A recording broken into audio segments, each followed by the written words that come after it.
Hello guys, welcome to Avyan IAS academy. मेरा नाम वेदवीर है और हम तैयारी कर रहे हैं UGC net commerce management and PGT commerce के। कैसे हैं आप सब? I hope you all are very well.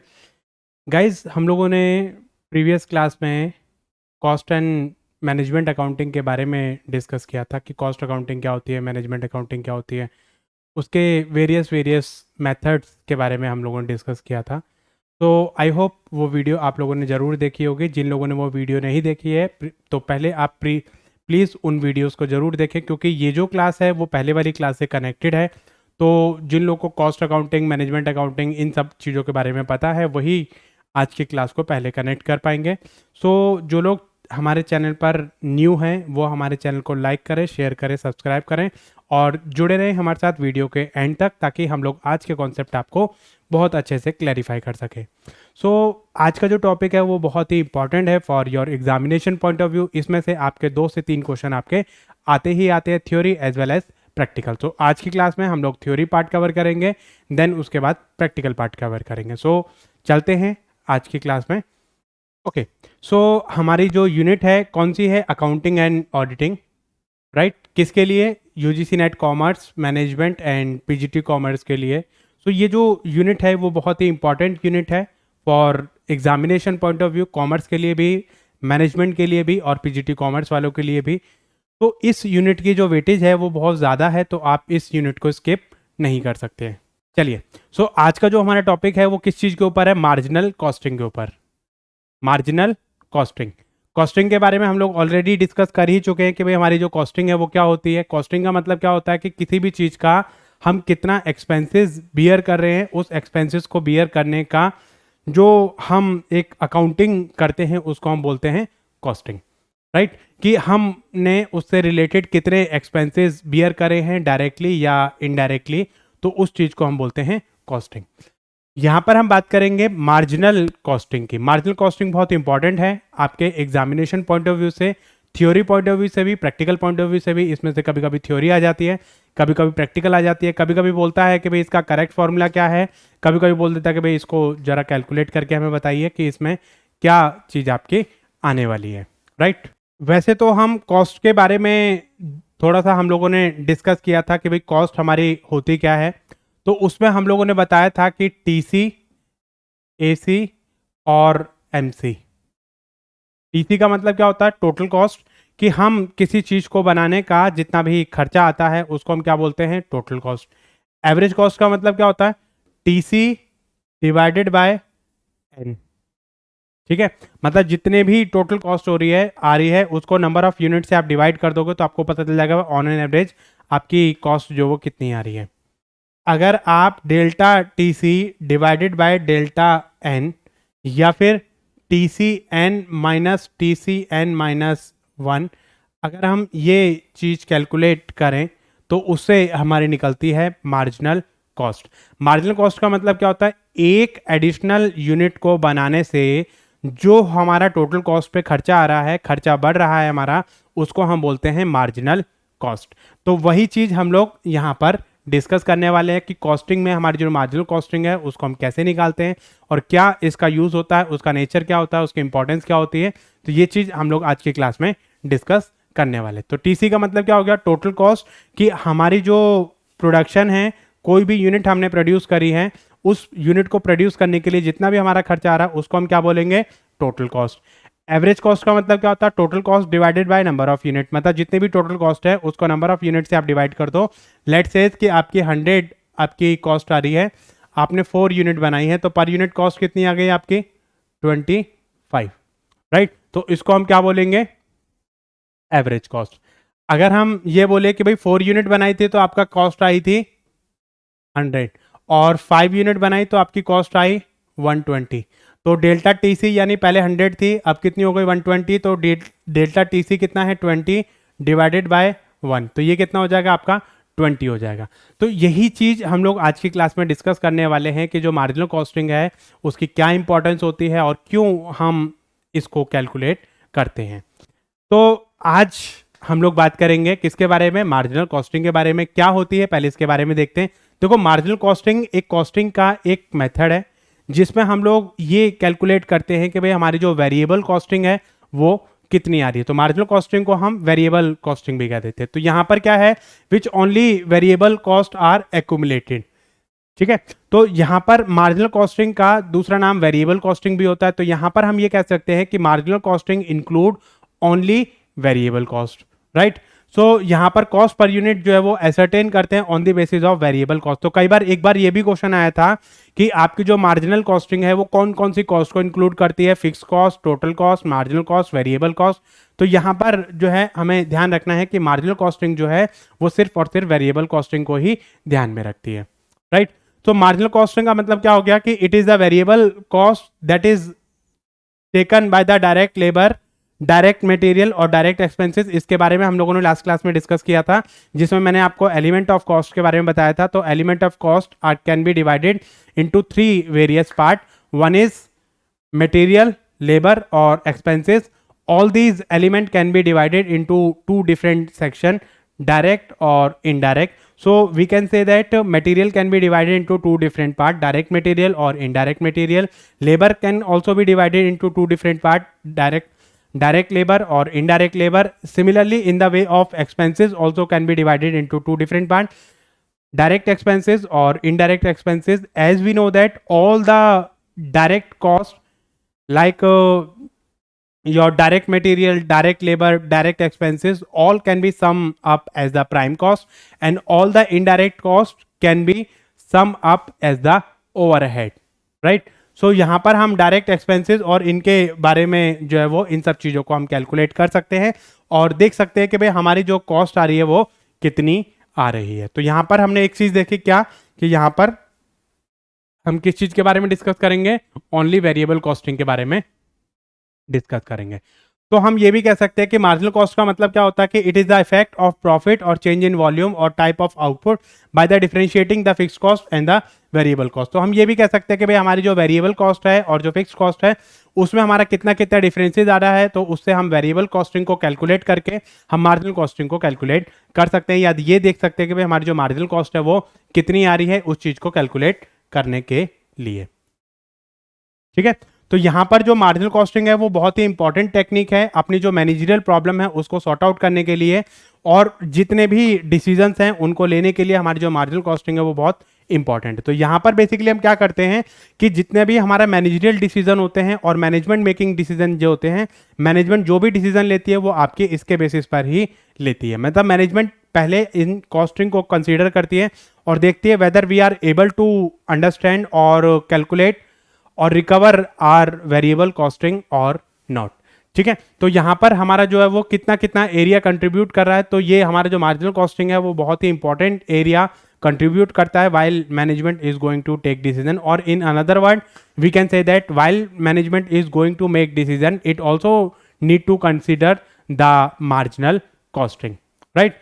So हम ये कह सकते हैं कि जो प्रॉफिटेबिलिटी है 2 और मोर ऑल्टरनेटिव्स की, तो वो हमारी जो कंपेयर करते हैं वो हम मार्जिनल कॉस्टिंग के ऑप्शंस पे ही कंपेयर करते हैं। मतलब हम ये देखते हैं कि भाई हमारी 2 ऑप्शंस हमारे पास हैं तो उसमें हमारी मार्जिनल कॉस्टिंग का कितना डिफरेंस आ रहा है। तो marginal costing is the prime importance while management is going to make any of the decision as a final decision, right.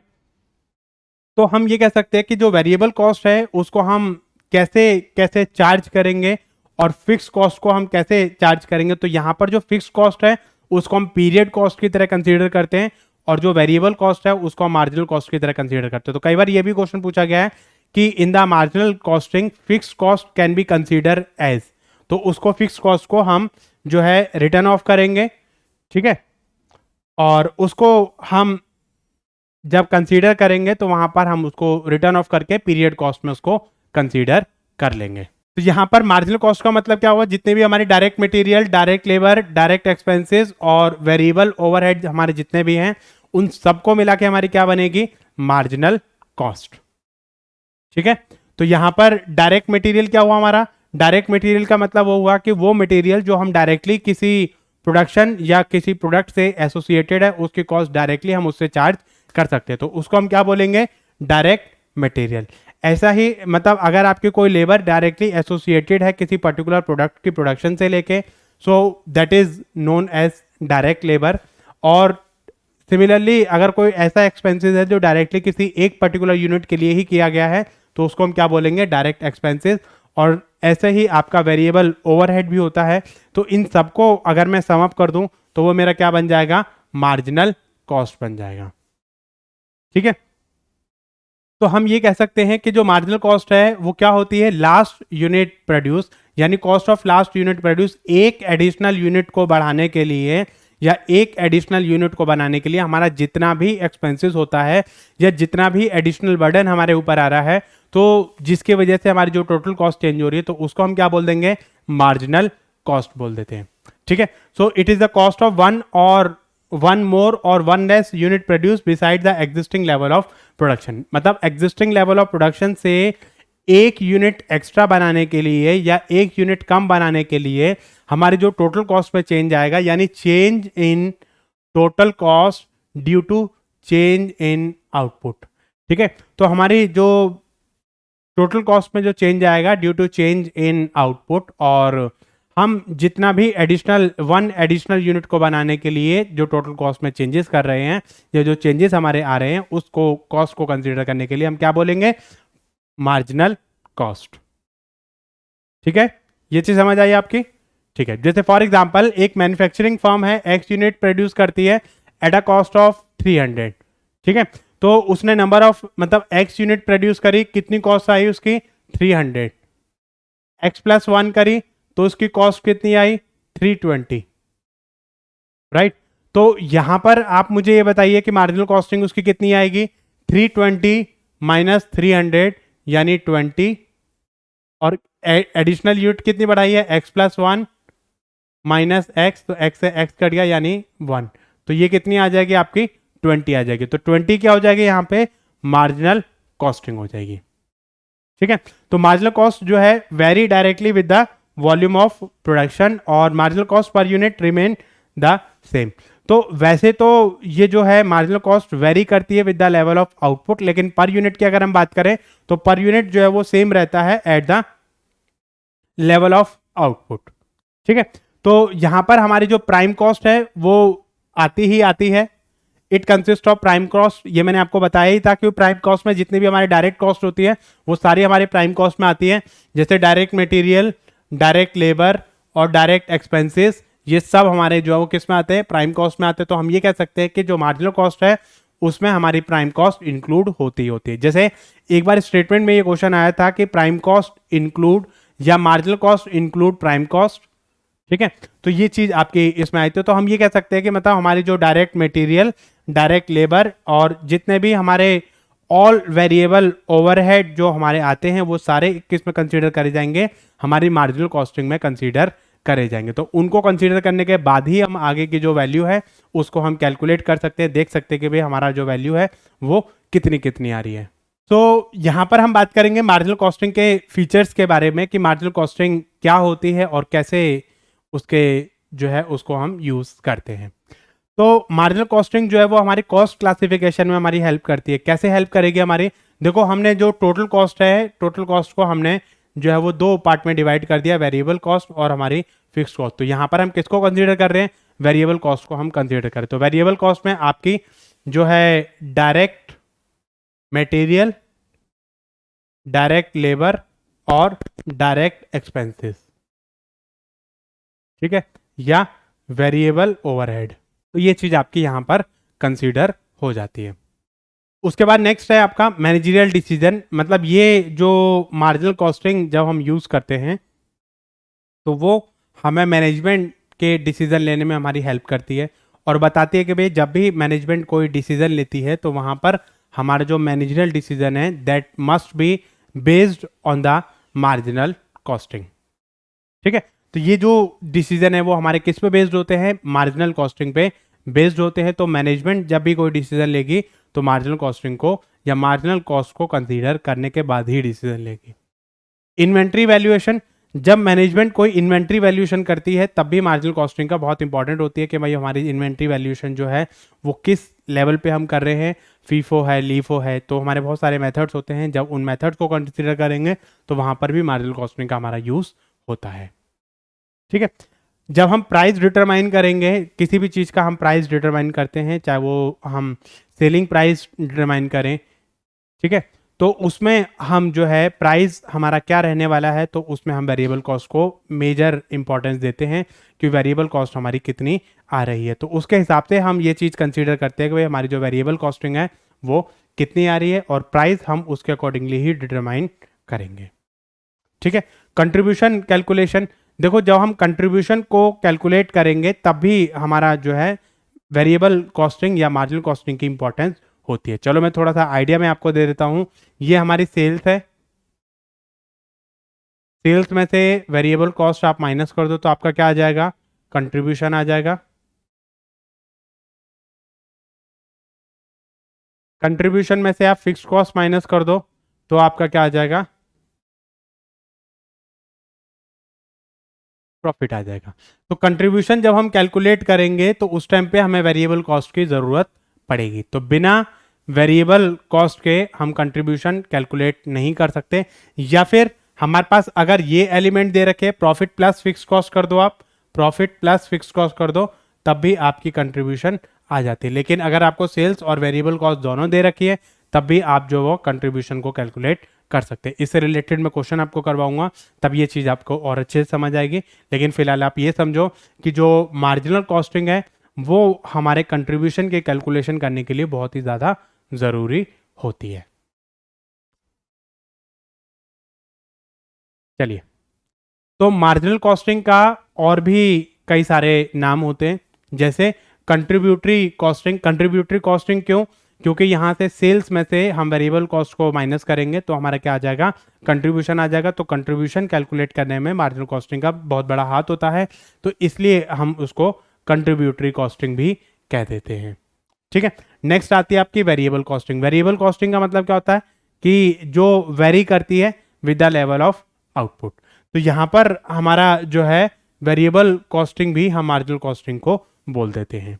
तो इसमें कंपैरेटिव कॉस्टिंग, कंपैरेटिव कॉस्टिंग का मतलब होता है कि जब भी आप कोई भी ऑल्टरनेटिव को यूज करोगे, जब आप ऑल्टरनेटिव को यूज करोगे तब आप वेरिएबल कॉस्टिंग को आप कंसीडर करोगे, और कंसीडर करने के बाद ये चीजें आप देखते हो कि किस वैल्यू ऑफ आउटपुट में हमारा कितनी चीजें रह गई हैं, और उसके हिसाब से ही आप इनको कंसीडर करोगे। ठीक है, तो ये चीज हमारे यहां पर रहने वाली है। ठीक है, ओके। तो मार्जिनल कॉस्टिंग जो है वो हमारी वेरिएबल कॉस्ट को कंसीडर करती है, और यहाँ पर charge to the cost unit. Fix cost is attribute to relevant period return of the costing PNL. ये मैंने आपको बता ही दिया कि इसको फिक्स कॉस्ट जो है उसको हम पीरियड कॉस्ट कंसीडर करते हैं, और उसको वो जो है पीएनएल से हम राइट ऑफ कर देते हैं, क्योंकि फिक्स कॉस्ट तो फिक्स रहती है with the level of output. मतलब वो उसमें कोई लेवल ऑफ आउटपुट के हिसाब से, जीरो लेवल ऑफ आउटपुट पे भी हमारी फिक्स कॉस्ट फिक्स ही रहती है, उसका आउटपुट से कोई फर्क हमारा नहीं पड़ता है। ठीक है, तो ये चीज हमारी जो इस पे रहती है कि कंट्रीब्यूशन उसको हम पीएनएल से अपना चार्ज कर लेते हैं, देख लेते हैं कि भाई हमारी जो कॉस्ट आ रही है वो कितनी आ रही है, और उसके अकॉर्डिंगली ही हम ये चीजें अपनी चार्ज करते हैं। ठीक है, ओके। तो मार्जिनल कॉस्टिंग जो टेक्निक होती है, fix cost are treated as a period cost, ये मैंने आपको पहले भी बता दी थी। तो ये एक जगह आप नोट कर लेना कि जो फिक्स कॉस्ट है, fix cost treated as period cost.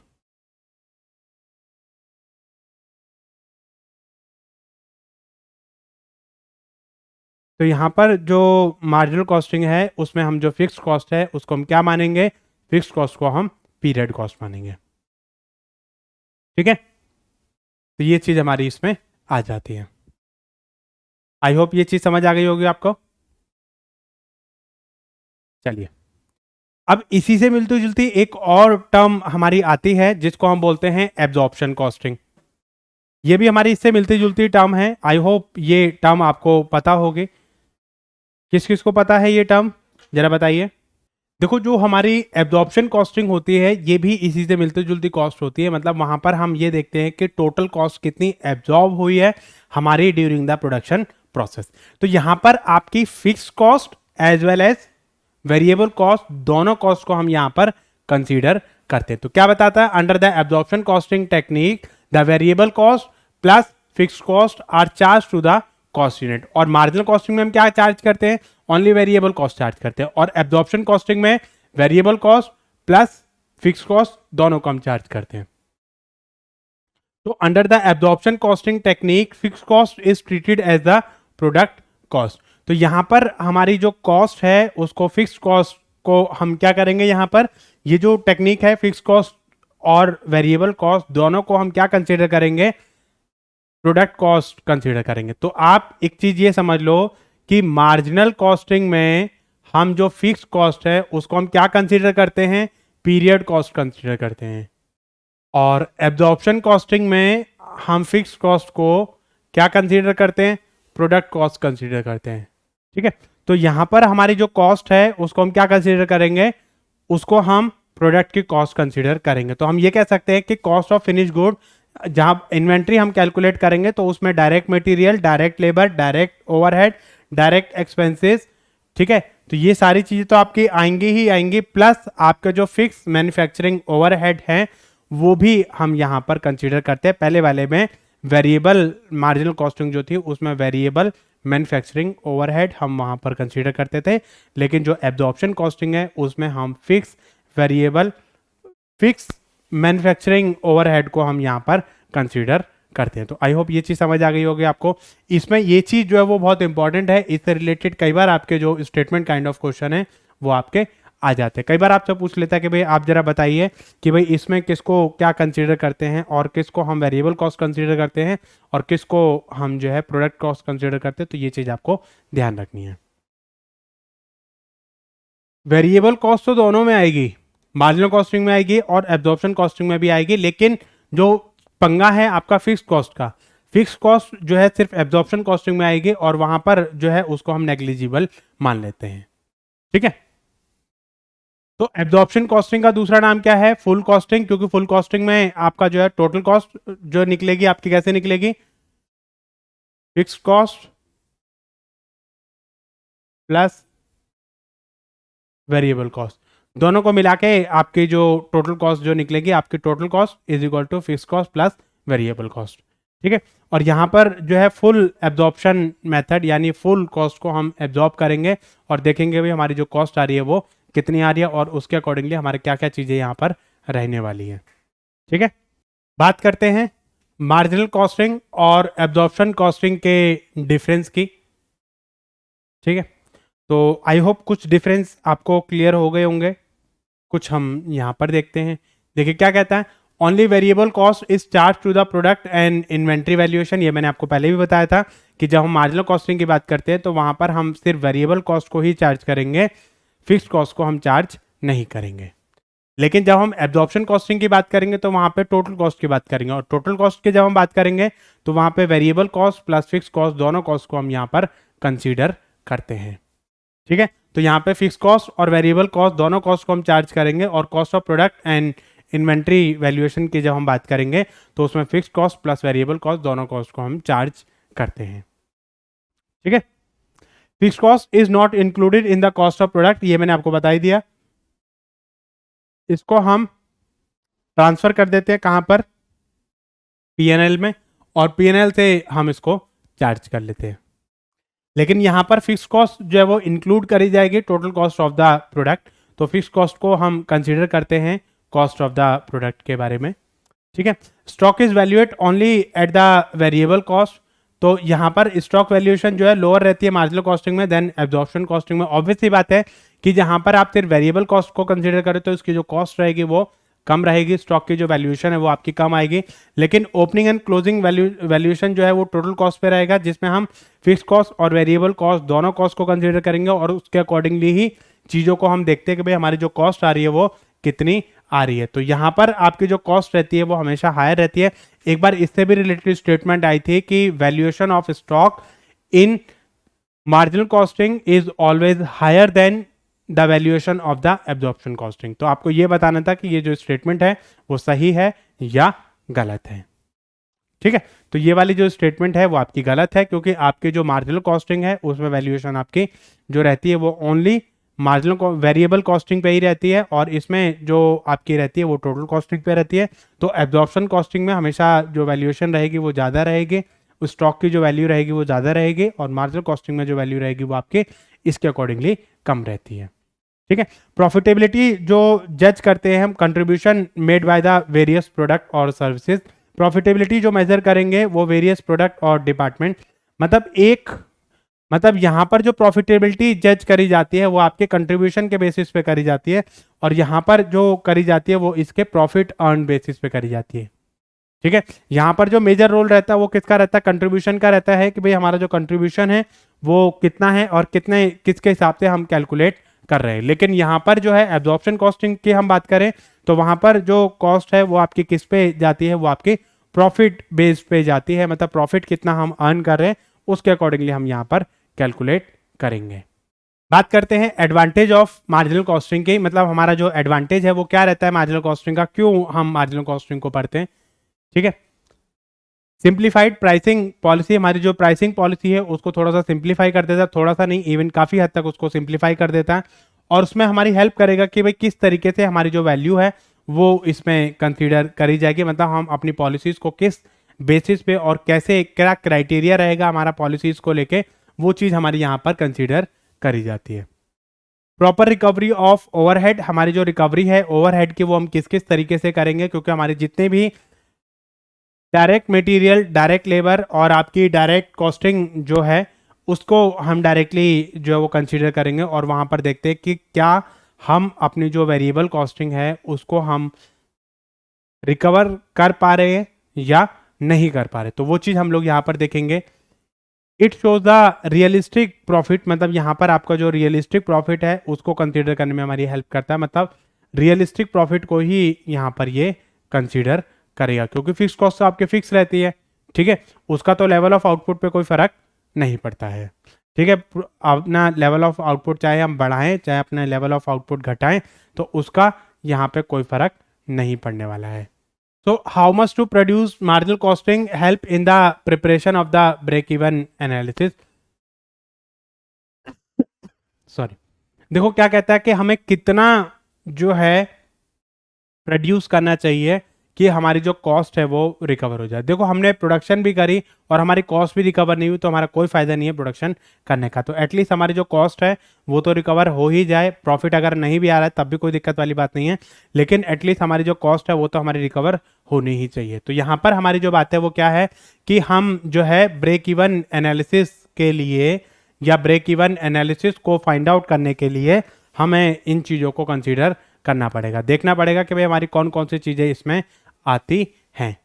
ठीक है, तो वो ये बताएगा हमारा कि भाई अगर हमें प्रोडक्शन इंक्रीज करनी है या डिक्रीज करनी है तो हमारा उसका प्रॉफिटेबिलिटी पे क्या फर्क पड़ने वाला है। तो ब्रेक इवन का मतलब क्या होता है, नो प्रॉफिट और नो लॉस। तो ब्रेक इवन की जो सिचुएशन रहेगी वो हमारी क्या रहने वाली है और कैसे हम उसको कैलकुलेट करने वाले हैं, तो ये चीज़ हमारी इसमें आ जाती है। ठीक है, तो यहाँ पर इसका हमारे प्रॉफिटेबिलिटी पे क्या फर्क पड़ने वाला है। अगर जैसे मान लो ब्रेक इवन है हमारा 15,000 यूनिट पे, अगर हम 15,000 यूनिट बनाते हैं तो ना तो हमारा प्रॉफिट आएगा ना हमारा लॉस आएगा। We are only just able to recover our cost only, मतलब हमारी जो कॉस्ट है हम सिर्फ उसको ही रिकवर कर पा रहे और उससे ज़्यादा हम कुछ नहीं कर पा रहे। ठीक है, तो यहाँ पर आपकी जो कंपनी है उसका अगर एडिशनल यूनिट अगर वो बना रही है या मोर देन यूनिट बना रही है आपकी ब्रेक इवन पॉइंट से ज़्यादा, तो उसका प्रॉफिटेबिलिटी पे क्या फ़र्क पड़ता है, तो ये हमें मार्जिनल कॉस्टिंग बताता है। तो ये मार्जिनल कॉस्टिंग जो है वो हमारी हेल्प करेगा डिसीजन मेकिंग में, क्योंकि जब तक हम डिसीजन मेकिंग नहीं करेंगे तब तक हमारी जो मार्जिनल कॉस्टिंग है उसको हम पता नहीं कर पाएंगे कि भाई हम कैसे अपनी मार्जिनल कॉस्ट को रिकवर करें या जो हमारी वेरिएबल कॉस्ट है उसको हम कैसे रिकवर करें। तो ये चीज़ें हमारे लिए बहुत ज़्यादा ज़रूरी होती हैं। इसकी कुछ लिमिटेशंस होते हैं, तो कुछ थोड़ा सा लिमिटेशंस पे भी वर्क करते हैं कि हमारी जो लिमिटेशंस हैं वो क्या है। क्या कहता है, sales staff may take the mistake from the marginal cost for the total cost and the sell at the price which result in loss और प्रॉफिट। देखो कई बार क्या होता है कि हम जो टोटल कॉस्ट जब हम कंसीडर करते हैं, अगर आप खाली वेरिएबल कॉस्ट को कंसीडर कर रहे हो तो उसमें हमें जो टोटल कॉस्ट जब हम कंसीडर करेंगे तो वहां पर हमारा मिस जजमेंट हमारा हो सकता है उसको कैलकुलेट करने में। तो वही बोला है कि sales staff may take mistake from the marginal cost for total cost and sell at the price which result in loss और लो प्रॉफिट। तो यहाँ पर आएगा आपका लो प्रॉफिट। ठीक है, तो कई बार हमारा ऐसा होता है कि जब भी हम उस पर सेल्स स्टाफ को बोल दिया कि भाई हमारी वेरिएबल कॉस्ट इतनी है, लेकिन कॉस्ट तो हमने फिक्स कॉस्ट पे इनकर्ड करी है, तो वहाँ पर जितना हम एस्टिमेट करते हैं उतनी हमारी जो चीज़ें हैं, हमारा जो प्रॉफिट है वो नहीं आ पाता, या प्रॉफिट की मिसकॉन्सेप्शन हमारी हो जाती है कई बार जब हम वेरिएबल कॉस्टिंग को यूज़ करते हैं तो। ठीक है, overhead of fixed nature cannot be altogether excluded particularly in large contract while evaluating work in progress। देखो जो फिक्स कॉस्ट के आपके फिक्स ओवरहेड कॉस्ट आती है उसको आप एक्सक्लूड नहीं कर सकते हो जब भी आप लार्ज लेवल के प्रोडक्ट को जब आप बात करते हो या वर्क इन प्रोग्रेस की जब आप बात करते हो, तो वहां पर इन सब चीज़ों को कंसीडर नहीं कर सकते या इन सब चीज़ों को इग्नोर आप नहीं कर सकते। तो वहां पे तो आपको कंसीडर करना ही पड़ेगा। वर्क इन प्रोग्रेस जब आप निकालोगे या लार्ज प्रोडक्ट जब आपके हैं, कोई लॉन्गर पीरियड ऑफ टाइम के लिए अगर हमारा कोई प्रोजेक्ट चल रहा है, तो वहां पर आप फिक्स कॉस्ट तो ऑब्वियसली बात है कि कंसीडर आपको करनी ही पड़ेगी। तो ऐसे प्रोजेक्ट के लिए ये जो कॉस्टिंग है वो आपकी सूटेबल नहीं होती है। ठीक है, some of the assumption of the regarding the behaviour of the variable cost are not necessary true in realistic situation. कई बार क्या होता है कि हमने बोल दिया कि भाई जो चीज़ें हैं, मतलब कुछ हम ऐसी एजम्पशन मान के चलते हैं जो हमारी एजम्पशन रियलिस्टिक लाइफ में हमारी सिचुएशन नहीं होती। जैसे हमने बोल दिया कि भाई फिक्स कॉस्ट तो हमारी फिक्स रहेगी, ठीक है, लेकिन पर यूनिट के हिसाब से हम देखें तो फिक्स कॉस्ट हमारी रिड्यूस होती चली जाती है। अगर मान लो मैंने 10 यूनिट बनाई, मेरी 100 रुपीज़ कॉस्ट आई, तो पर यूनिट मेरा कॉस्ट कितनी आ रही है 10 रुपीज़। अगर मैंने 20 बनाई तो 5 आ रही है, पर यूनिट मेरी जो फिक्स कॉस्ट आ रही है वो कितनी आ रही है 5 आ रही है। ऐसे ही मैं और 20 यूनिट बनाऊंगा तो मेरी कम आ जाएगी, और मैं 50 कर दूं तो मेरी और कम आ जाएगी, 100 कर दूं तो मेरी और कम आ जाएगी। तो उसके हिसाब से जो मेरी पर यूनिट जो कॉस्ट होती है फिक्स कॉस्ट वो आपकी क्या रहती है, कम होती चली जाती है। तो इससे ये भी हमारी जो मार्जिनल कॉस्टिंग है, ये हमारी एजम्पशन कई बार हमारी गलत हो जाती है। तो कई बार मिसकॉन्सेप्शन हो जाता है जिसको हम प्रॉपरली यूज नहीं कर पाते हैं। तो क्या कहता है कि हमारे कुछ डिसीजंस होते हैं जो हम मार्जिनल कॉस्टिंग में लेते हैं। जैसे मैंने आपको बोला था कि भाई डिसीजन लेंगे, हम डिसीजन लेंगे, मैनेजमेंट डिसीजन लेगी। तो मैनेजमेंट किस चीज़ के डिसीजन लेगी वो हम लोग यहाँ पर बात करते हैं। क्या डिसीजन लेगी, फिक्सिंग ऑफ सेलिंग प्राइस।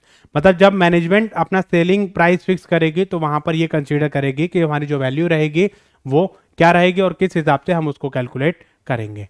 ठीक है, तो उसके हिसाब से हमारे जो सेलिंग प्राइस है वो क्या रहने वाली है और किसके हिसाब से हम कितनी चीज़ें कैलकुलेट करने वाले हैं, तो ये चीज़ हमारी यहाँ पर रहने वाली है। ठीक है, तो ये चीज़ हमारी इसमें आ जाती है। तो सेलिंग प्राइस हमारा कुछ चीज़ें रहती है कि अगर हमारा नॉर्मल सर्कमस्टांसेस रहेंगे तो हमारा सेलिंग प्राइस क्या रहने वाला है। अगर हमारी स्पेशल मार्केट मतलब चीज़ें रहती हैं, यानी स्पेशल कस्टमर अगर हमारा है, तो उसके लिए हमारा जो सेलिंग प्राइस है वो हमारा क्या रहेगा। स्पेशल सीजन हमारा चल रहा है तो उस पर हमारा सेलिंग प्राइस क्या रहने वाला है। जैसे अभी दिवाली और ये आगे बाकी फेस्टिवल आपके आने वाले हैं, तो इस पे आपके जो प्रोडक्ट के प्राइसिंग है वो आपकी अलग रहेगी। डिस्काउंट, कई प्रोडक्ट पे हमें डिस्काउंटिंग देना पड़ेगा, ऑफर देना पड़ेगा। ठीक है, तो वो चीज़ हमारी यहाँ पर आने वाली है। तो नेक्स्ट आपका आता है ड्यूरिंग रिसेशन। अगर हमारा डाउनफॉल चल रहा है, रिसेशन हमारा चल रहा है, तो उस सिचुएशन में हमारा जो प्रोसेसिंग रहेगी वो आपकी कैसी रहेगी और किस हिसाब से हम अपनी चीज़ें हैं उसको कंसिडर करने वाले हैं। ठीक है, और हमारी मार्जिनल कॉस्टिंग, अगर हम कोई भी चीज़ अगर हमारी मार्जिनल कॉस्टिंग से अगर हम लो कॉस्टिंग रखते हैं तो हमारा क्या होगा, इससे ऊपर अगर हम कॉस्टिंग रखते हैं तो हमारा क्या होगा। तो ये चीज़ हमें यहाँ पर कंसीडर करनी पड़ेगी। ठीक है, decision relating to most profitable product mix, कि मतलब अगर हमारा प्रोडक्ट मिक्स अगर हमारा है, if we are dealing in different kind of product, तो what should be the appropriate product mix while we are going for the most profitable product mix. मतलब हमारा जो प्रॉफिटेबल प्रोडक्ट मिक्स जो रहेगा वो क्या रहेगा, मतलब कौन कौन से प्रोडक्ट का हम कॉम्बिनेशन लें ताकि हमारी जो प्रॉफिटेबिलिटी है वो हमारी बढ़ जाए। तो selection of optimum product mix, मतलब कौन कौन सा हमारा प्रोडक्ट जो है, जैसे हमारे for example if a company is manufacturing the various kind of products. So what are the combination of product that will yield to you maximum profitability in the concern? ठीक है, तो यहां पर ऑप्टिमम क्या रहेगा हमारा, substitution of one product with another product, कि मतलब किसका क्या सब्सटीट्यूशन रहता है, कि मतलब कौन सा प्रोडक्ट किसका सब्सटीट्यूट है। ठीक है, ये चीज़ हमें देखनी पड़ेगी। डिसकंटिन्यूइंग और ड्रॉपिंग ऑफ प्रोडक्ट लाइन, मतलब अगर कोई प्रोडक्ट ऐसा है जो हमें लॉस दे रहा है या जो हमें लॉस मेकिंग अगर हमारा कोई प्रोडक्ट है, तो ऐसे में हमें उसको डिसकंटिन्यू कर देना चाहिए और ड्रॉप आउट कर देना चाहिए। तो कौन कौन से प्रोडक्ट को हमें ड्रॉप आउट करना है, तो इस चीज़ के बारे में भी हमें थोड़ा सा सोचना पड़ेगा और उसके बारे में भी थोड़ा सा हमें कंसीडर करना पड़ेगा। ठीक है, इसके अलावा एक्सेप्शन और रिजेक्शन ऑफ स्पेशल ऑफर, अगर कोई स्पेशल ऑफर हमारे पास है तो उसको हमें एक्सेप्ट करना है या उसको हमें रिजेक्ट करना है, तो वो इन सब चीज़ों के बारे में हमें थोड़ा सा यहाँ पर बात करनी पड़ेगी और उसके बारे में थोड़ा सा हमें यहाँ पर चीज़ों को देखना पड़ेगा। नेक्स्ट हमारा decision relating to the make और बाय, अगर हम किसी प्रोडक्ट को खुद बनाएंगे या हम उसको जो वो खरीदेंगे, तो ये डिसीजन हम जो वो मार्जिनल कॉस्टिंग के बेसिस पे ही लेते हैं। थोड़ा सा हमें देखना पड़ता है कि भाई इस प्रोडक्ट को हम खुद बनाएं या किसी और से बनवाएं। ठीक है, नेक्स्ट रिटेनिंग और रिप्लेसिंग मशीनरी, अगर हमारी कोई मशीनरी है तो उसको हमें रिटेन करना है या उसको हमें रिप्लेस करना है, तो उसके बारे में भी थोड़ा सा हम यहाँ पर ध्यान रखेंगे। और एक्सपेंडिंग और कॉन्ट्रैक्टिंग, मतलब अगर हमारा कोई बिजनेस है तो उसको हमें एक्सपेंड करना है या उसको हमें कॉन्ट्रैक्ट करना है, तो इसके बारे में भी थोड़ा सा हमें यहाँ पर सोचना पड़ेगा और आपको देखना पड़ेगा कि भाई कौन सा जो प्रोडक्ट है वो उसमें हम अपना यहाँ पर अपना जो प्रोडक्ट है उसको हम एक्सपेंड करेंगे और कहाँ कहाँ पर हमें किस चीज़ को कॉन्ट्रैक्ट करना है, तो उसके बारे में हमें थोड़ा सा यहाँ पर इसके बारे में सोचना पड़ेगा। और हमें इसकी ये भी चीज़ कंसीडर करनी पड़ेगी कि हम कब हमारा टाइम है एक्सपेंड करने का और कब हमारा टाइम है कॉन्ट्रैक्ट करने का। एक्सपेंड करना मतलब उसको बढ़ाना, मतलब वैरायटी ऑफ प्रोडक्ट जो वो आप उसमें इंक्लूड करते जाओगे, और कॉन्ट्रैक्टिंग कर देना मतलब कि जब आप अपने जो नंबर ऑफ प्रोडक्ट है उसको आप धीरे धीरे कम करते जाते हो, तो उसको हम बोलते हैं कॉन्ट्रैक्टिंग। नेक्स्ट जो टॉपिक है हमारा सीवीपी एनालिसिस। देखिए, सीवीपी एनालिसिस का मतलब क्या होता है, कॉस्ट वॉल्यूम प्रॉफिट एनालिसिस। ठीक है, क्या बताता है हमारा, ये हमारी एक ऐसी टेक्निक होती है कि हमारा कॉस्ट वॉल्यूम यानी सेल्स और प्रॉफिट, इनके बीच में हमारा क्या रिलेशन है। अगर हम कॉस्ट को बढ़ाते हैं तो हमारा वॉल्यूम पे क्या फर्क पड़ेगा, अगर हम वॉल्यूम बढ़ाते हैं तो हमारा कॉस्ट पे क्या फर्क पड़ेगा, कॉस्ट का प्रॉफिट पे क्या फर्क पड़ेगा। तो ये जो चीजें हैं तीन, हम अपने इंपॉर्टेंट एलिमेंट के बारे में हम यहाँ पर कंसीडर करने वाले हैं।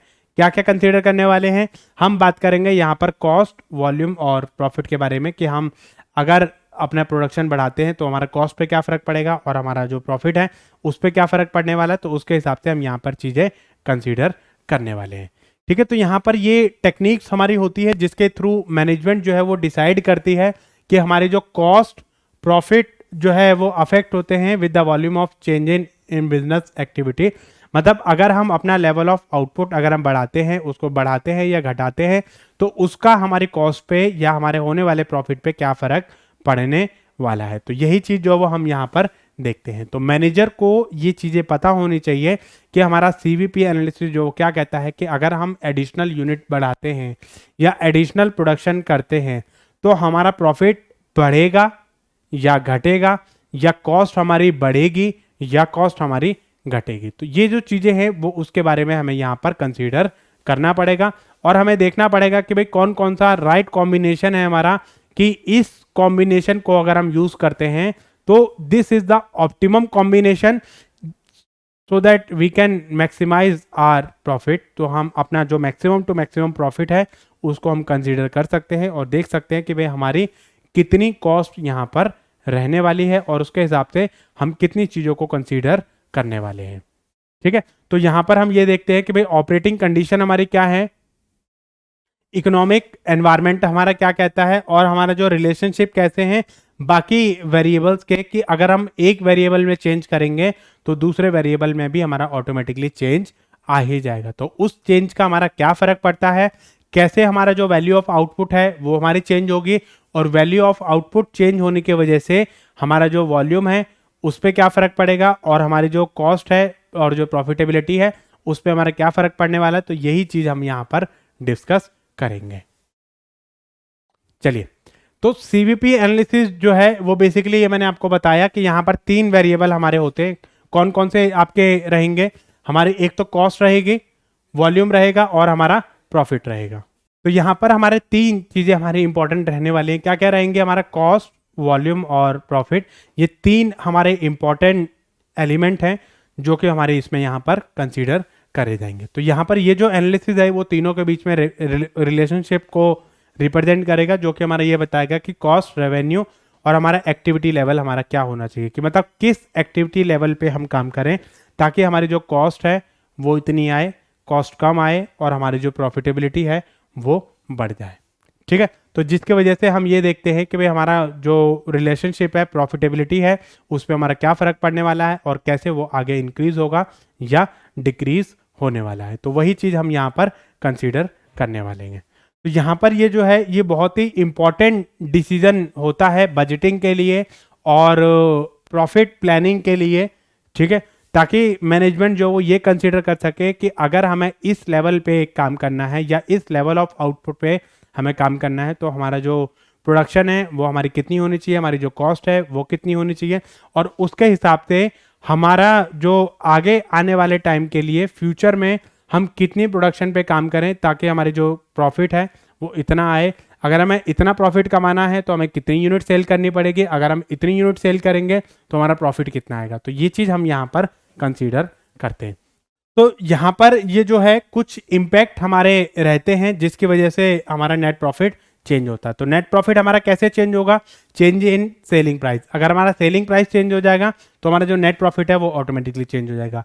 सेलिंग, जैसे मैंने आपको बताया कि भाई sales minus variable cost is equal to contribution, contribution minus fix cost is equal to profit. अगर हमारा सेल्स चेंज होगा तो उसकी वजह से कंट्रीब्यूशन चेंज होगा, जब कंट्रीब्यूशन चेंज होगा तो हमारा प्रॉफिट भी चेंज होगा। वॉल्यूम ऑफ सेल्स अगर हमारा चेंज होता है या सेलिंग प्राइस हमारा चेंज होता है, पहले हमारा 10 रुपए का था अब वो हमारा 12 रुपए का हो गया, तो तब भी हमारा जो आउटपुट है वो भी चेंज होगा। अगर लेवल चेंज होता है, पहले हम 1000 यूनिट बेचते थे अब हम 2000 यूनिट बेच रहे हैं, तब भी हमारा जो लेवल ऑफ आउटपुट और सेलिंग प्राइस दोनों में चेंज होता है, तब भी हमारा प्रॉफिट जो चेंज हो जाएगा। वेरिएबल कॉस्ट चेंज होगा, ऑब्वियसली बात है कि वेरिएबल कॉस्ट चेंज होगा। सेल कॉस्ट अगर आपकी नहीं भी होती है, वेरिएबल कॉस्ट चेंज होगा तो कंट्रीब्यूशन चेंज होगा, कंट्रीब्यूशन चेंज होने की वजह से हमारा जो प्रॉफिट है वो चेंज हो जाएगा। तो आप ये चीज़ ध्यान रखो कि जैसे सेल्स, वेरिएबल कॉस्ट और आपका जो फिक्स कॉस्ट तो आपकी सेम रहेगी तो इसका तो कोई फर्क पड़ेगा नहीं। तो वेरिएबल कॉस्ट, सेल, इसमें सेल में आपके 2 चीज़ आ जाएंगे, उसका वॉल्यूम और उसका प्राइस।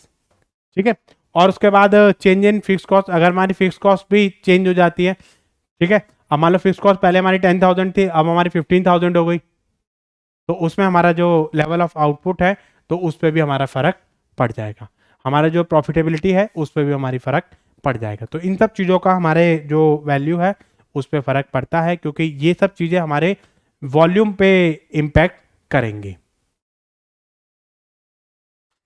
चलिए, तो जो हमारी सीवीपी है वो हमारे लिए क्या इंपॉर्टेंस रखता है? ठीक है, तो ये जो है हमारा क्या करेगा, behaviour of cost in relation to the volume, कि अगर हमारा वॉल्यूम बढ़ता है तो हमारा कॉस्ट पे क्या फर्क पड़ेगा, कॉस्ट हमारी बढ़ेगी या कॉस्ट हमारी घटेगी। तो इन सब चीज़ों को हम यहाँ पर कंसीडर करेंगे। और इसके साथ साथ मतलब हम ये भी देखते हैं कि प्रोडक्शन, सेल्स का हमारे बिजनेस पे, ब्रेक इवन पे क्या फ़र्क पड़ेगा, मतलब ब्रेक इवन हमारा क्या रहने वाला है। तो इसके हिसाब से हमें ये भी पता चल जाता है कि भाई हमारा जो ब्रेक इवन है वो कितना रहने वाला है और किसके हिसाब से हम कितनी चीज़ों को हम कंसीडर करने वाले हैं। Sensitivity of profit due to variation of output, मतलब अगर हमारा आउटपुट चेंज होता है तो हमारी जो सेंसिटिविटी है उस पर क्या फ़र्क पड़ेगा। तो उसके हिसाब से हम ये चीज़ें देख लेते हैं कि भाई हमारी जो सेंसिटिविटी है वो हमारी क्या रहने वाली है। तो हम जो है वो इन चीज़ों को कंसीडर कर लेते हैं कि अगर हमारा जो प्रॉफिट है, अगर हमारा आउटपुट बढ़ेगा तो हमारा प्रॉफिटेबिलिटी में भी चेंज आएगा। वो कितना चेंज आता है वही चीज़ें हम लोग यहाँ पर कंसीडर करते हैं। देखो, नेक्स्ट कहता है amount of profit for the projected sales volume, कि मतलब हमारा जो, अगर हम सेल्स वॉल्यूम की अगर हम बात करते हैं कि भाई अगर हम 10,000 यूनिट्स को सेल आउट करते हैं तो हमारे प्रॉफिट पे क्या फ़र्क पड़ने वाला है, या if a company sell 15,000 unit at a cost of this, so what will be the profit. ठीक है, तो वो चीज़ हम यहाँ पर कंसीडर करेंगे। क्वांटिटी ऑफ प्रोडक्शन हमारी क्या रहेगी और सेल्स हमारा क्या रहेगा, ये चीज़ हमें यहाँ पर कंसीडर हम करते हैं। ओके, तो कुछ एजम्पशन है हमारी जो कि हमें यहाँ पर करनी पड़ती हैं सीवीपी एनालिसिस में या ब्रेक इवन एनालिसिस में। तो यहाँ पर कुछ एजम्पशन को इन्होंने बताया, क्या क्या एजम्पशन है हमारी। तो देखो क्या कहता है, all cost easily classified, fix cost और वेरिएबल कॉस्ट। मतलब यहाँ पर जो दोनों कॉस्ट है, मतलब जितनी भी कॉस्ट है उसको हम दो पार्ट में डिवाइड कर सकते हैं। कौन कौन सी, फिक्स कॉस्ट और वेरिएबल कॉस्ट। चलिए, तो क्या कहता है कि both revenue and cost function are linear over the range under the consideration. मतलब हम ये मान के चलते हैं कि रेवेन्यू और जो कॉस्ट फंक्शन है वो दोनों एक साथ चलते रहेंगे। मतलब रेवेन्यू बढ़ेगा, कॉस्ट बढ़ेगी, तो हमारा रेवेन्यू भी बढ़ने वाला है। तो मतलब लीनियर का मतलब दोनों एक ही प्रपोर्शन में आपके चेंज होते हैं, तो हमारा लीनियर फंक्शन बनता है। प्राइस ऑफ आउटपुट और इनपुट रिमेन अनचेंज। मतलब हम ये मान के चलते हैं कि जो हमारा आउटपुट है, प्राइस ऑफ आउटपुट, और जो इनपुट है वो हमारा सेम रहेगा जब हम सीवीपी एनालिसिस करते हैं, क्योंकि अगर ये चेंज हो जाएगा तो हमारा सारा एनालिसिस ही चेंज हो जाएगा, वेरी कर जाएगा। Productivity of the factor of the production will remain constant. मतलब हमारी जो प्रोडक्टिविटी है वो हमारी कांस्टेंट रहेगी, उसमें हमारा चेंजेस नहीं होंगे until unless it is not constant. ठीक है, तो यहाँ पर स्टेट ऑफ टेक्नोलॉजी, टेक्नोलॉजी में हमारा कोई चेंज नहीं आएगा, कि मतलब टेक्नोलॉजी हमारी जो वो सेम रहेगी, उस पर कोई फर्क हमारा नहीं पड़ने वाला है। There will be no significant change in level of inventory. Inventory में कोई फर्क नहीं पड़ेगा। कंपनी जो वो एक single product, company manufacture single product, company एक सिंगल प्रोडक्ट मैन्युफैक्चर कर रही है, मतलब उसमें वैरायटी ऑफ प्रोडक्ट हमारा नहीं है, जिससे ताकि हम ये सोचें कि भाई कंपनी ने अगर इसकी वैरायटी कम कर दी तो उसकी वैरायटी बढ़ जाएगी, तो ऐसा कुछ भी नहीं है। कंपनी एक सिंगल प्रोडक्ट में ही डील कर रही है। In case of multi product company sales में विल रिमेन कॉन्स्ट अनचेंज। मतलब अगर कंपनी मल्टी प्रोडक्ट में भी, अगर हम बोले कि भाई ऐसा क्या हो सकता है कंपनी एक से ज़्यादा प्रोडक्ट में भी डील करती है, तो कोई बात नहीं, हमारा जो प्रपोर्शन है, जो मिक्सचर है, वो हमारा सेम रहेगा, वो हमारा अनचेंज रहेगा, उस पर कोई फर्क हमारा नहीं पड़ने वाला है। ओके, तो यहाँ पर हम बात करेंगे प्रॉफिट वॉल्यूम रेशो। मतलब प्रॉफिट वॉल्यूम यानी वॉल्यूम का प्रॉफिट पे क्या फर्क पड़ेगा। अगर हम इतने आउटपुट रखते हैं तो हमारा प्रॉफिट कितना रहने वाला है। तो प्रॉफिट वॉल्यूम रेशो बेसिकली क्या बताता है, हमारा कंट्रीब्यूशन और सेल्स का रिलेशन बताता है, जिसको हम कंट्रीब्यूशन टू सेल रेशो भी कह देते हैं। मतलब इसका जो पीवी रेशो है उसका क्या फॉर्मूला रहता है, हमारा कंट्रीब्यूशन अपॉन में सेल्स इनटू में 100। ठीक है, तो ये हमारा ये बताता है कि हमारा कितना कंट्रीब्यूशन है कितनी सेल्स पे, ताकि हम ये चीज़ कंसीडर कर सकें, ताकि हमारा जो पीवी रेशो है वो कितनी है। अगर हम सेल्स बढ़ाते हैं तो हमारा कंट्रीब्यूशन पे क्या फ़र्क पड़ने वाला है, क्योंकि कंट्रीब्यूशन चेंज होगा, फिक्स कॉस्ट तो रिमेन फिक्स रहती है, तो उसका हमारे प्रॉफिट पे क्या फ़र्क पड़ने वाला है। ठीक है, पीवी रेशो की इंपॉर्टेंस क्या होती है, इसको देखते थोड़ा सा। पीवी रेशो जो है उसको कंसीडर करते हैं basic indication of the profitability.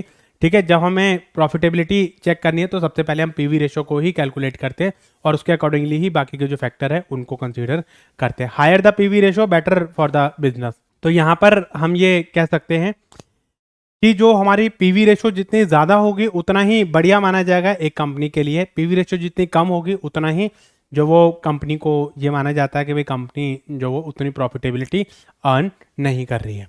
ठीक है, in the case of company enjoying steady business condition over a period of time, PV ratio also remain constant. मतलब अगर कोई कंपनी स्टेबल कंडीशन में, उसमें बहुत ज़्यादा चेंजेस नहीं हो रहा, सेम आउटपुट पे काम कर रही है, तो पीवी रेशियो भी आपकी कांस्टेंट ही रहेगी, उसमें आपका चेंजेस नहीं आएगा।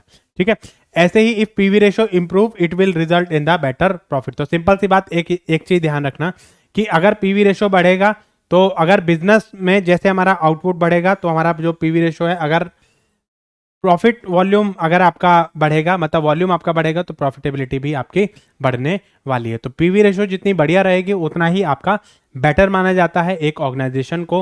मतलब पीवी रेशियो के हिसाब से आपका डायरेक्ट रिलेशन आपका रहता है हायर द पीवी रेशियो। हम ये कह सकते हैं कि higher the PV ratio better would be condition. हम ये मान के चलते हैं कि उसकी जो कंडीशन है वो उतनी ही बेटर मानी जाती है कंपनी पॉइंट ऑफ व्यू से। अगर कंपनी स्टेबल है तो पीवी रेशियो भी स्टेबल रहेगी। अगर हमें पीवी रेशियो में इंप्रूवमेंट करनी है तो हम कैसे करेंगे, वेरिएबल कॉस्ट को रिड्यूस करो, सेलिंग प्राइस को बढ़ाओ और अपना by increasing the share of the profit with the higher profit. तो कहने का मतलब यह है कि या तो अपनी जो सेल्स है उसको बढ़ा दो, या आपकी जो वेरिएबल कॉस्ट है उसको आप घटा दो, क्योंकि दो ही एलिमेंट होते हैं आपके, सेल्स और वेरिएबल कॉस्ट। दोनों में से अगर आप वेरिएबल कॉस्ट है उसको आप कम कर दो, सेलिंग प्राइस आप बढ़ा दो, या सेल्स आउटपुट है उसको आप बढ़ा दो, मतलब आप नंबर ऑफ यूनिट है उसको आप बढ़ा दो, तो उससे भी आपका जो कंट्रीब्यूशन है वो आपका चेंज हो जाएगा। कंट्रीब्यूशन चेंज हो जाएगा तो आपकी जो पीवी रेशो है वो ऑलमोस्ट चेंज हो जाएगी। यूज क्या होते हैं आपकी, जो compute the variable cost for volume of sales की, मतलब हमारी जो वॉल्यूम ऑफ सेल्स है उसके लिए हमारा कितना लेवल ऑफ आउटपुट हमारा रहने वाला है, तो इस चीज को हम यहाँ पर कंसीडर करते हैं। एक तो एफिशिएंसी कैलकुलेट करेगा हमारी प्रॉफिटेबिलिटी के लिए कि हमारी जो एफिशिएंसी है वो क्या रहने वाली है प्रोडक्ट लाइन के लिए, ओवरऑल प्रॉफिटेबिलिटी हमारी क्या रहने वाली है प्रोडक्ट लाइन के लिए, कि अगर हम अपने सेल्स इंक्रीज करते हैं तो हमारा प्रॉफिटेबिलिटी पे क्या फर्क पड़ने वाला है। ठीक है, एक तो इससे हमारा जो है वो ब्रेक इवन पॉइंट भी हमारा कंसीडर हो जाता है, ताकि हम ये कंसीडर कर सकते हैं कि भाई हमारा जो, अगर हमें ये डिज़ायर हमारा प्रॉफिट है कि अगर हमें इस प्रॉफिट के लिए काम करना है या ये हमारा प्रॉफिट लेवल है, तो हमें कितना आउटपुट अपना सेल करना पड़ेगा ताकि हम उस ब्रेक इवन पॉइंट तक पहुंच सके। ठीक है, तो ये चीज़ हमारी इसमें आ जाती है। यहाँ पर कुछ चीज़ें आती हैं, जैसे ब्रेक इवन चार्ट के बारे में इन्होंने बताया, ब्रेक इवन के बारे में बताया कि भाई ब्रेक इवन हमारा क्या होता है। तो एक तो ब्रेक इवन पॉइंट बताएगा हमारा margin of safety, angle of incidence, sale required to desired amount of profit, कि मतलब हमारी कितनी सेल्स चाहिए हमें कितने प्रॉफिट को कंसीडर करने के लिए, तो वो चीज़ हमें यहाँ से पता चल जाएगी। Fixed cost, variable cost, total cost, ये सब हमारी यहाँ पे पता चल जाती है। इससे इंटरफर्म कंपैरिजन कर सकते हैं, चेंज इन सेल्स वॉल्यूम जो है ये चीज़ हम यहाँ पर देख सकते हैं कि सेलिंग प्राइस में हमारा कितना चेंज हो रहा है, वेरिएबल कॉस्ट में कितना चेंज हो रहा है, फिक्स कॉस्ट में हमें कितना चेंज हो रहा है। तो ये सारे डिसीजन हम जो वो ब्रेक इवन चार्ट से हम डिसीजन ले सकते हैं, या ब्रेक इवन चार्ट को देखकर ये सारा एनालिसिस हमारा किया जा सकता है। ठीक है, तो ये चीज़ हमारी इसमें आ जाती है। ओके, तो ये हमारा है एक ब्रेक इवन चार्ट है हमारा। ठीक है, तो इन्होंने क्या बताया कि भाई 500 यूनिट पे हमारा ये जो लेवल ऑफ आउटपुट है, ये हमारा कांस्टेंट हमारा फिक्स